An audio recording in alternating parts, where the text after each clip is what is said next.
마태복음 8장 18절로 22절 말씀과 디모데전서 5장 8절 말씀입니다. 여러분은 마태복음 8장 신약성경 11쪽 마태복음 8장 18절로 22절 말씀을 찾으셔서 여러분 의자 앞에 놓으시고 다 함께 일어서서 겸손하게 하나님의 말씀을 아멘으로 받겠습니다. 제가 봉독하겠습니다.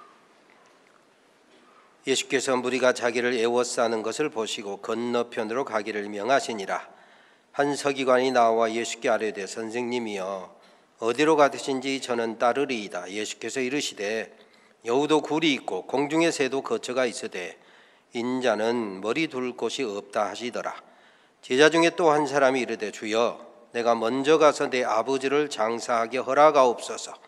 예수께서 이르시되 죽은 자들이 그들의 죽은 자들을 장사하게 하고 너는 나를 따르라 하시니라. 아멘. 디모데전서 5장 8절 말씀입니다. 누구든지 자기 친족 특히 자기 가족을 돌보지 아니하면 믿음을 배반한 자요 불신자보다 더 악한 자니라. 아멘. 이 말씀 하나님의 말씀입니다. 앉으시기 바랍니다.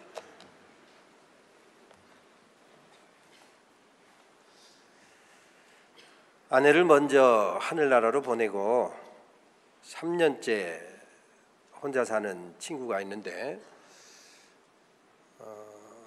가끔 전화로 위로하고 또 격려도 하지만 일부러 찾아가서 함께 식사를 하고 차를 마시고 또 사우나를 하면서 시간을 함께 보냈습니다. 헤어지면서 하는 말이 손을 꼭 잡고 진실로 고맙다, 참으로 고맙다 하는 그런 인사를 받았습니다. 친구 목사 부인이 암 수술을 하고 항암 치료와 방사선 치료를 하고 있는데 멀리 떨어져서 살기 때문에 참 만나기가 쉽지 않았습니다. 하지만 멀리 찾아가서 함께 식사를 하고 조그만 정성을 전하고 우정을 나눴습니다. 안 와도 된다. 전화만으로도 고맙다. 기도해 주는 것으로 충분히 감사하다. 늘 그랬지만 직접 사모님과 함께 가족을 대면하고 식사를 나누면서 함께 기도할 때 정말 기뻐하고 힘을 얻는 것을 볼 수가 있었습니다. 참 우리가 살아가기에 바쁜 세상입니다. 더군다나 멀리 떨어져서 사는 경우 사람 구실 제대로 하기가 쉽지 않습니다. 가족 구실하고 이웃 역할 제대로 하고 친지 노릇, 형제 노릇 쉽지 않습니다. 더군다나 멀리 떨어져 살면 자식 노릇, 부모님께 효하기 쉽지 않은 세상입니다. 시간을 내고 또 물질을 쓰고 마음을 쏟아야 비로소 가능한 일입니다. 그래서 성경은 우리에게 말씀합니다. 부지런하여 열심을 품고 주를 섬기라. 부지런하여 게으르지 말고 열심을 품고 주를 섬기라. 바로 그 말씀을 하기 전에 또 말씀합니다. 형제와 이웃을 사랑하고 형제간에 우애하고 이웃을 존경하되. 그러면서 먼저 사랑하고 먼저 우애하고 먼저 존경하라 이것입니다. 물론 다른 사람이 나를 사랑해 주기 전에 먼저 사랑하고 형제가 내게 우애하기 전에 먼저 우애하고 그 사람이 누군가 나를 존경해 주기 전에 먼저 존경하라는 의미이지만 동시에 그보다 먼저의 의미, 부지런하여 열심을 품고 주를 섬기되 그것과 더불어 똑같이 아니 오히려 먼저 형제와 이웃을 사랑하고 형제간에 우애하고 그리고 이웃을 존경하라 이것입니다. 먼저 하라 이것입니다. 그러면서 그 모든 것을 하되 죽게 하듯 하라 그랬습니다. 우리가 잘 아는 누가복음 10장의 선한 사마리아인의 비유에서도 우리 주님께서 그 비유의 말씀을 통해서 제사장이 그냥 지나가고 레위인도 모른 채 가고 그런데 사마리아 사람은 시간을 내고 물질을 내고 정성을 쏟아서 치료해주고 여관까지, 오늘날로 말하면 응급실까지 데리고 가서 치료비를 내주고 사랑의 수고를 아끼지 아니하고 후에 들 비용까지 책임진다고 했으니 네 생각에는 누가 이 강도 만난 사람의 이웃이 되겠느냐? 뭐 뻔하지 않습니까? 당연히 자비를 베푼 자 사마리아 사람이 강도 만난 사람의 이웃입니다. 이 대답을 듣고 주님 말씀하시기를 가서 너도 이와 같이 하라. 선한 사마리아 사람의 비유를 통해서 제사장이나 레위인이 나름대로 그 상황을 피해야 할 제사를 드려야 되고 정결해야 될 의무가 있고 예배를 주관해야 되고 그 책임이 있음에도 불구하고 구실이 있음에도 불구하고 저들이 제사장이나 레위인이 결코 좋은 이웃이 아니었다고 말씀하고 네가 말하는 대로 선한 사마리아 사람처럼 가서 너도 이와 같이 하라. 구체적으로 시간을 내고 구체적으로 정성을 쏟고 구체적으로 물질을 쏟고 구체적으로 위험을 감수하고 손해를 감수하며 환난당한 슬픔당한 이웃을 돌아보라 이것입니다. 네가 그런 처지에 있을 때 네가 어떤 대접받기 원하느냐? 무엇이든지 남에게 대접을 받고자 하는 대로 너희도 남을 대접하라신 황금률의 정신을 가지고 가서 너도 이와 같이 그와 같이 좋은 이웃이 되어주라 이것입니다. 그렇습니다. 좋은 이웃이 되어주라, 좋은 가족이 되어주라, 좋은 교우가 되어주라, 좋은 친구가 되어주라 이것입니다. 십자가 대속은총으로 예수의 십자가 보혈로 죄 씻음 받고 하나님의 은혜로 구원받은 우리 그리스도인들이 마땅히 또 다른 사람에게 깨어 믿음에 굳게 서서 사랑과 우애와 존경을 먼저 하되 죽게 하듯 부지런한 마음을 가지고 구체적으로 시간과 정성과 물질을 쏟아서 선한 이웃이 되어 주어야 된다 이것입니다. 이처럼 우리가 그리스도인 신앙생활 제대로 하려고 할 것 같으면 부지런하여 게으르지 말고 구체적으로 시간과 물질, 정성을 쏟아야 된다 이것입니다. 동시에 또 하나 중요한 것이 있습니다. 디모데후서 2장 15절을 보니까 네가 진리의 말씀을 옳게 분변하며 부끄러울 것이 없는 일꾼으로 인정된 자로 내 자신을 하나님 앞에 드리기를 힘쓰라. 진리의 말씀을 옳게 분변해야 부끄러움이 없는, 부끄러움 당하지 않는 일꾼이 될 수 있다. 비로소 헌신할 수 있다. 잘못하면 진리의 말씀을 제대로 분별하지 못하면 오히려 하나님의 영광을 가리우고 하나님의 이름이 모독을 받고 하나님의 이름에 먹칠할 수 있다. 로마서 2장 24절에 보면 기록된 바 너희로 말미암아 내 이름이 이방인 가운데 불신자들 가운데 모독을 받는다. 하나님의 이름이, 예수 믿는 너희가 잘못 살기 때문에 하나님의 이름이 모독을 받고 하나님의 이름이 먹칠당한다 이것입니다. 알지 못해서 오해함으로 진리의 말씀을 바르게 분별하지 못함으로 부끄러운 일꾼이 되고 하나님의 이름에 먹칠하기 십상이다 이것입니다. 그 중에 하나가 오늘 본문 마태복음 8장 22절 말씀입니다. 앞에 나온 얘기는 그냥 오늘은 생략하고 22절에 보면 죽은 자들로 저희 죽은 자들을 장사하게 하고 너는 나를 좇으라 이 말씀입니다. 물론 앞에 나온 죽은 자들로 저희 죽은 자들을 장사하게 하고 할 때 앞에 나온 죽은 자는 육신적으로 죽은 자가 아니고 영적으로 죽은 사람, 믿음 없는 사람, 소명받지 못한 사람, 하나님의 소명을 지금 분명히 깨닫지 못한 그런 사람이 말이에요. 그런 사람들로 하여금 저희 죽은 자, 여기 뒤에 나오는 죽은 자는 육신으로 죽은 사람이요, 저희 죽은 자를 장사하게 하고 너는 나를 따르라 라고 하는 이 주님의 말씀도 오해하기 쉬운 말이다 이것입니다. 세상에서 사람이 죽어서 장례하는 일, 소위 말하면 세상 일, 부모 돌보는 일, 형제 우애하는 일, 친구 노릇하는 일, 이런 일에 나 몰라라 하고 얌체되라 이 말씀입니까? 아닙니다.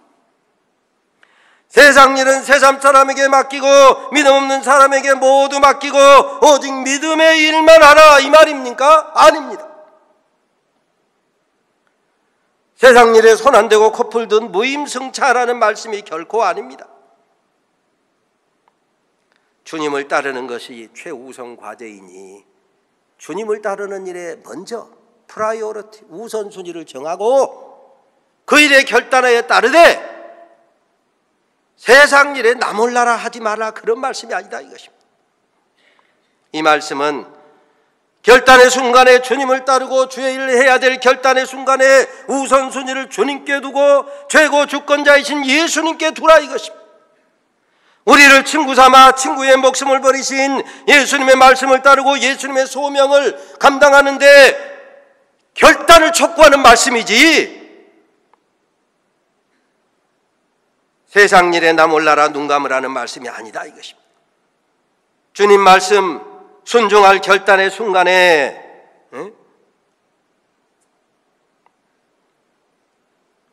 뭔가 다른 일 때문에 그 결단의 순간을 미적지근하게 미룬다든지 기회 선용할 기회를 놓친다든지 하나님 만날, 하나님의 일할 그런 기회를 뒤로 미루지 말라 이 말씀.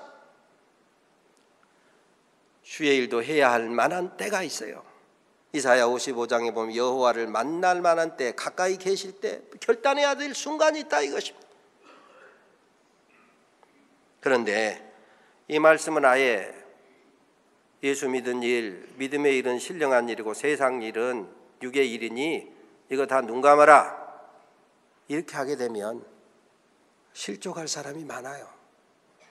누가복음 17장에 보면 실족해 하는 일이 없을 수는 없으나 실족해 하는 자에게는 화로다. 저가 이 작은 자 중에 하나를, 소자를 실족해 할진대 차라리 연자 맷돌을 그 목에 메우고 바다에 빠뜨리우는 것이 나으리라 그랬어요. 작년 말에 목사의 딸이라고 하는 의미 있는 책이 하나 출간됐습니다. 지은이가 누구냐면 우리나라 주경학자 중에서 최고로 유명한, 특별히 보수 신학계통에서는 1번으로 취급하는 박윤선 목사님의 딸 박혜란 목사가 쓴 책입니다.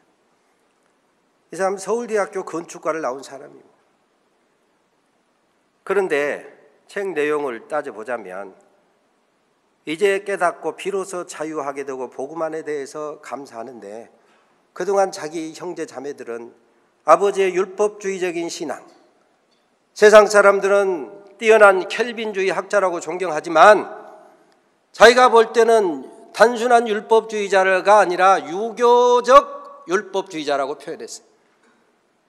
우리나라가 유교적인 영향을 받은 데다가 나중에 신학을 해서 유명한 신학자, 주경학자가 되어서 살면서 영육이원론에 치우쳐가지고 설교하고 교회 돌보고 신학생 가르치는 일은 영적인 일이지만 자녀 낳고 이런 자녀를 돌보는 일은 육적인 일이라 해가지고 등한히 했던 이런 일에 대해서 가슴앓이 했던, 그래서 자기 형제자매들이 시험에 들고 실족하고 물론 나중에 다 회개하고 주님 품에 들어와서 하늘나라 갔지만은 그 과정 속에서 시험에 들고 가슴앓이 했던 일, 슬픈 가족사를 적어놨어요. 목사뿐이겠습니까? 오늘 우리 신앙생활 하면서도 복음 안에서 자유하지 못하고 영육의 일에 대해서 그냥 탁탁 무토막 나누듯이 구별해서 생활하는 율법주의적인 신앙생활하는 사람은 때로 이렇게 자기는 잘 산다고 하지만 가장 가까운, 때로는 아내를 실족해 할 수도 있고 때로는 남편을 실족해 할 수도 있고 자식을 실족해 할 수도 있다 이거.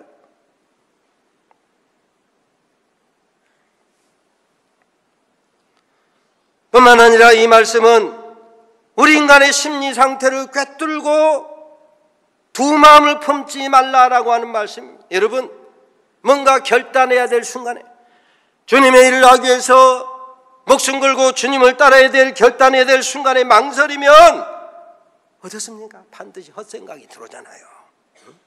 엉뚱한 생각이 들어오는 거예요. 순종의 물타기가 되는 것입니다.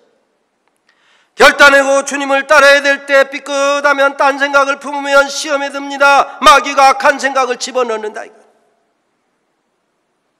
에베소서 4장에 보면 악한 생각을 밤새 품지 말라, 즉 쉽게 말해서 묵상하지 말라. 여러분, 묵상은 하나님의 말씀을 묵상하고 하나님의 선하신 뜻을 마음에 늘 품어야지. 원수를 묵상하고 악한 생각을 묵상하고 추하고 더러운 것을 마음에 늘 품으면, 악한 것을 잠자리까지 품고 가면, 쉽게 말하면 묵상하면 마귀가 틈을 찾는다. 악한 생각, 그래서 묵상할 것이 아니에요. 좋은 생각, 하나님의 은혜, 하나님의 말씀을 묵상해야지. 악한 생각, 결단의 순간에 결단하지 않냐고 두 가지 생각을 놓고 불순종할 생각을 집어넣으면, 엉뚱한 생각을 집어넣으면 순종의 물타기가 된다. 잠언 4장 말씀하신 것처럼 무릇 지킬 만한 것보다 더욱 내 마음을 지키라. 생명의 근원이 이에서 남이니라.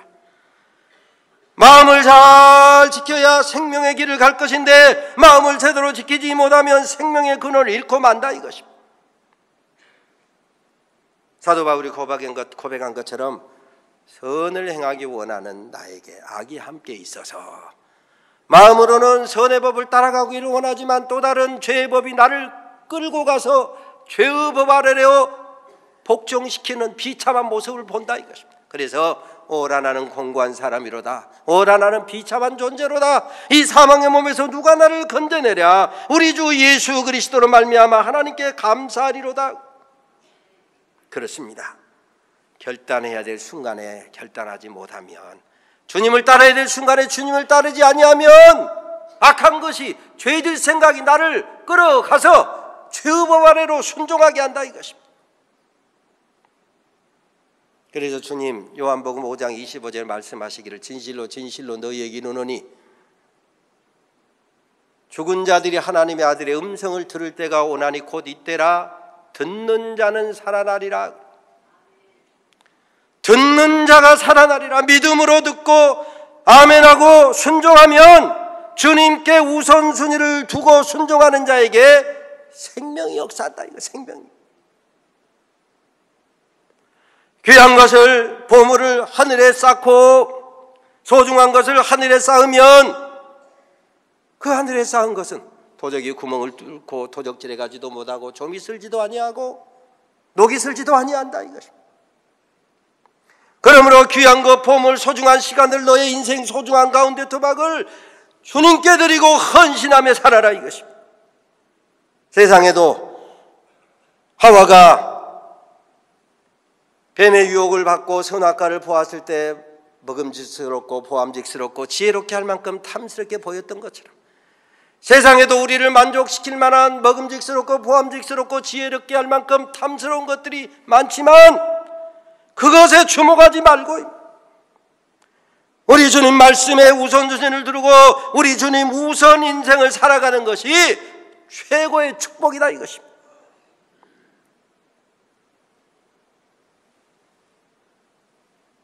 아비나아미를 따르고 가족을 돌보는 일도 좋은 일이고 중요한 일이지만 주님 따르고 주님 교회 돌보는 신령한 일이 더 좋은 일이다 이것입니다. 그래서 우리가 때로 믿음의 수고를 감당하고 몸된 교회 충성하고 헌신할 때 때로 가족을 제대로 돌보지 못하는 순간도 있지만, 그러나 결단의 순간에는 주님을 따르고, 그런다고 해서 가족 돌보는 일을 소홀히 하지 말아라 이것입니다. 그런데 주님의 부르심을 받았다고 하는 사람들이 오해하고 착각하는 일들이 많습니다. 잘못 행동할 때가 많아요. 부름의 순간 우선순위를 주님께 두고 담대히 따를 것을 촉구하는 이 말씀을 왜곡하고 마치 고르반, 하나님께 드림이 되었다고만 한다면 부모 섬기는 일 좀 안 해도, 형제 우애하는 일 후퇴해도, 친구 노릇하는 거 안 해도 다 그냥 합리화되고 다 그냥 물타기 되는 것처럼 고르반 하나님께 했습니다, 하나님께 드렸습니다 하면 인간도리, 자식 의무, 친구 노릇 면제되는 것처럼 착각한다 이것입니다. 주님은 분명히 말씀하셨습니다. 가이사의 것은 가이사에게, 하나님의 것은 하나님께 드리라. 물론 세금에 대한 말씀이지만 하나님께 드릴 충성 따로 있고 부모에게 효호해야 될, 형제 우애해야 될, 친구로도 해야 될 그 역할 또한 포기하지 말라 이거예요. 말로 신앙생활 다 안녕 착각하지 말라 이것입니다. 호도하지 말라 이것입니다. 우리가 사랑하되 요한일서 3장에 보면 말과 여로만 사랑하지 말고 오직 행함과 진실함으로 하자. 그때 우리가 진리에 속하게 된 것을 확신할 수 있다. 바로 그때 우리 마음이 주 앞에서 굳세어진다 이것입니다. 오늘 본문 디모데전서 5장 8절에 보면 누구든지 자기 친족 특히 자기 가족을 돌보지 아니하면 믿음을 배반한 자요. 믿음의 배반이다 이거. 불신자보다 악한 자니라.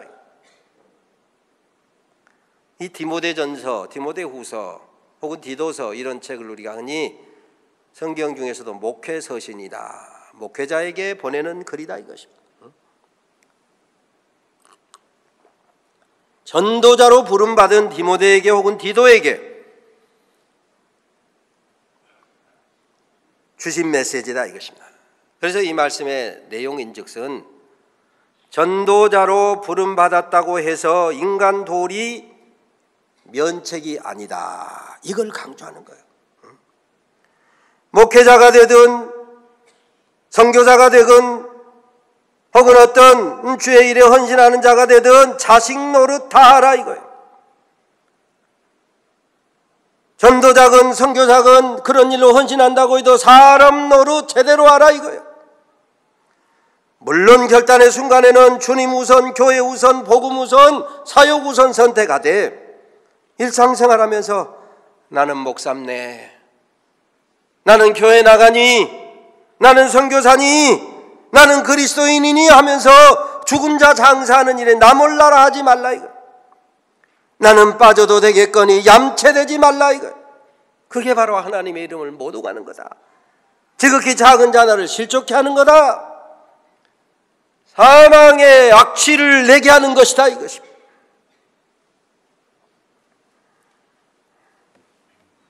언젠가 한번 말씀을 드렸지만 제가 노회장 노릇할 때 목사고시를 치를 사람, 목사고시 치를 사람 면접에서 추천서를 쓰기 위해서 목사고시 치를 사람을 다 불렀어요. 이제 혼자 하는 것 아니고 여러 위원이 있으니까 정해진 날짜에 다 와야 돼요. 그 시간에. 마치 대학 입시 치를 사람이 대학 입시 치르는데 면접 혹은 실기해야 되는 날 빠지면 탈락하는 것처럼, 입사시험 치르는 사람이 입사 면접하는 날 빠지면 탈락하는 것처럼, 목사시험 면접하는 날 예고해서 알려줬으면 그날 안 오면 목사고시 안 치르겠다 이것입니다. 탈락하는 것이죠. 안 오는 사람이 있었어요. 그래서 이제 탈락하는 줄 알고 다 제껴놨는데 그 교회 목사하고 사모가 계속해서 사정을 하기에 할 수 없이 고시위원들을 또 불러가지고 면접을 하게 됐습니다. 면접을 하니까 나도 나지만 함께 오신 분들에게 미안하잖아요. 그래서 그 면접자에게 좀 미안한 마음을 가지라고, 그리고 왜 그렇게 면접하는 날 빠졌는가를 들어보니까 내가 보니까 자기는 어쩐지 몰라도 객관적인 상황으로 그 일은 목사고시 면접하는 것보다 훨씬 덜 중요한 일이었어요. 그래서 좀 미안한 마음을 가지라고 좀 예외적인 예를 들었습니다. 암개님, 죄송하지만 그 면접하는 날 당신의 어머니나 아버지가 돌아가셔서 상을 치르게 됐을 것 같으면 당신 목사고시 면접하는 일하고 그 상 치르는 일하고 무슨 일을 선택하겠느냐. 또 당신이 그 일 선약이 있어서 목사고시 치르지 못했는데, 면접을 하지 못했는데, 그렇다고 할 것 같으면 그날 당신의 부모 중에 한 분 상을 당했다고 하면 당신은 어떻게 하겠느냐. 이렇게 물을 때는 면접위원들에게 죄송해서라도 제가 당연히 부모님 상을 치러야지요. 아무튼 목사고시 제 시간 면접하는 날 오지 못해 죄송합니다. 이런 말을 기대하고 그렇게 극단적인 경우를 물었더니 그 친구 말인즉슨 부모 상을 당했다고 할지라도 면접에 불참할 수밖에 없었던 일, 그 일을 선약이니까 하겠다 그러십니다. 제가 마음속으로 저런 놈이 목사 돼서 되겠냐, 속으로만, 차마 그렇게 겉으로 말은 할 수가 없지 않습니까? 그래서 말을 순화해서 물었습니다. 그렇게 해갖고 전도 되겠습니까? 그렇게 해가지고 앞으로 당신이 교회 섬길 때 교인들 그렇게 가르쳐가지고 그 전도가 되겠습니까? 전도에서 하나님 나라 확장하기 위해서 목회자 되려고 목사 교시 치르는 것인데 천국문을 가로막는 가치관, 그 정신 자세 가지고 무슨 목사 고시 치르겠느냐, 이 정신 빠진 놈아. 정신 차려. 속으로만 그랬어요. 차마 겉으로는 못하고. 목사건, 전도사건, 선교사건, 예수 십자가 대속의 은혜로 구원받은 우리 그리스도인은 사람 노릇 제대로 하고 그 다음에 직분이요, 그 다음에 사역인 것입니다. 사람들이 제대로 안 하면, 사람 노릇 제대로 못하면 그 사람이 전하는 것 결코 복음이 될 수가 없다 이것입니다. 세상 사람들이 너나 잘하세요 그러는 거예요.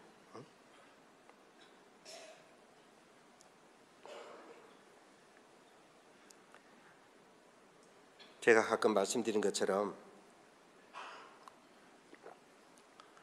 하나님의 부름받고 불순종하다가 제가 달리는 열차에서 떨어져서 6개월 반을 병원에서 수술받고 치료받고 누워 있었는데, 6개월 반 치료받고 수술하고 누워 있는 동안에 사람들이 참 많이 찾아와서 위로해 주었습니다. 친구들, 고등학교 선생님, 대학교 교수, 또 그부들, 교회 목사님, 또 교우들 다 와서 찾아와서 위로해 주고 힘을 줬어요. 멀리 찾아오지 못한 친구는 편지를 써서 위로하고 힘을 내라고 하고 많은 격려가 됐습니다. 그런데요, 병원에 있을 때는 몰랐는데 나와서 딱 보니까 이제 6개월 반 입원해 있다가 제대하고 돌아와서 보니까 어머 세상에, 같은 동네에서 같은 해에 나가지고 깨복쟁이 친구가 초등학교, 중학교, 고등학교까지 나온 친구들은 가끔 있는데 대학은 그 동네에서 둘만, 저하고 그 친구하고만 대학을 갔어요. 4년제 대학은. 그런데 세상에 이 친구가 6개월 반 누워있는 동안에 한 번도 오지를 않았네. 그러면 미안해서라도 와서 미안하다고 내가 이래서 못 갔다가 해야 될 것인데 그러지도 않아요. 그리고 나중에 알고 보니까 취미 생활하느라고 여기저기 주말마다 월마다 바빠요. 내 마음속에 아하, 나는 저 친구에게 취미 생활의 한 자락도 될 가치가 없는 존재로구나. 지금도 그 사람대로 살고 나는 나대로 살아요. 뭐 미워하거나 이런 건 아니고 가까이 지낼 수가 없구나. 친구 목사 중에 하나가 신학교를 졸업하고 강원도 탄광촌에 들어가서 교회를 개척하고 거기서 결혼을 했습니다. 일찍이 이제 딸 하나 낳고 탄광촌에서 목회하니 자식 많이 낳으면 목회도 어려우니까 하고 소위 말하면 자식 또 낳지 아니하는 수술을 하고 하나만 낳고, 왜? 교육부가 부담이 되고 교회가 부담이 되니까. 그런데 그 딸이 자라서 피아노를 전공하게 됐습니다. 탄광촌 교회에서 어려운 일 아닙니까? 그런데요, 그 형님이 장로님인데 자기 동생이 탄광촌에서 개척 목회를 하니까 당신 딸이, 당신 자녀가 둘인데 그 둘에다가 탄광촌에서 목회하는 동생이 낳은 딸을 자기 딸처럼 똑같이 생각을 하고 교육비를 똑같이 부담을 하는 거예요. 그래서 자기 자녀 둘을 가르치면서 혹은 조금 더 이렇게 분수에 진하게 뭐 소비를 요구하면 동생 아무개도 있는데 너희들이 그렇게 살면 되느냐 해가면서 동생의, 그러니까 조카의 학비를 다 댄 거예요. 이 친구가 말하기를 우리 딸 아미개가 대학 졸업하기까지 우리 형님이 부담한 돈이 2억에서 2억 5천만 원을 됐다. 실제로 여러분 그러잖아요. 하나 대학까지 졸업하면 2억에서 2억 5천 든다고 하잖아요. 형님 장로님께서 다 감당을 하셨다. 이게 참 어려운 일 아닙니까? 그런데 이 친구 말이 그렇습니다. 하나님께서 우리 형님을 축복하셔서 형님의 일도 잘 되게 하실 뿐만 아니라 그 조카들도 잘 돼가지고 이렇게 취업하기 어려운 시대에 소위 말하면 신의 자녀들이 취업한다거나 그런 직장에 취직 잘해서 복을 받는 것을 보았다. 성경은 말씀합니다. 믿음으로 세상을 이기라. 믿음. 요한삼서 2절에 보면 사랑하는 자여 내 영혼이 잘된 같이 네가 범사에 잘되고 강건하기를 내가 간구하노라. 오늘 때로 믿음으로 살기가 어려운 이 세상이지만 믿음을 지키고 믿음으로 세상을 이기고 믿음 지키는 자에게 약속된 축복, 영혼이 잘됨으로 범사 잘되고 강건케 되는 은혜와 축복이 우리 산돌교회 온 가족들에게도 충만하게 성취되시기를 주의 이름으로 축원합니다. 하나님 감사합니다. 믿음을 지킨다고 하면서 믿음을 배반하는 어리석은 자가 되지 아니하고 믿음으로 세상을 이기며 영혼이 잘되며 범사 잘되고 강건케 되는 축복의 사람들, 우리 모든 산돌의 가족들이 되게 하여 주시옵소서. 저들이 살아가는 곳마다 생명의 향기가 흘러넘치게 하옵소서. 오늘 이 말씀 듣고 내가 찾아봐야 될 사람이 누구인가 생각하고 구체적으로 찾아가고 시간을 내고 정성과 물질을 쏟는 우리의 손길들 발길들 되게 하옵소서. 예수님의 이름으로 기도 올려옵나이다. 아멘.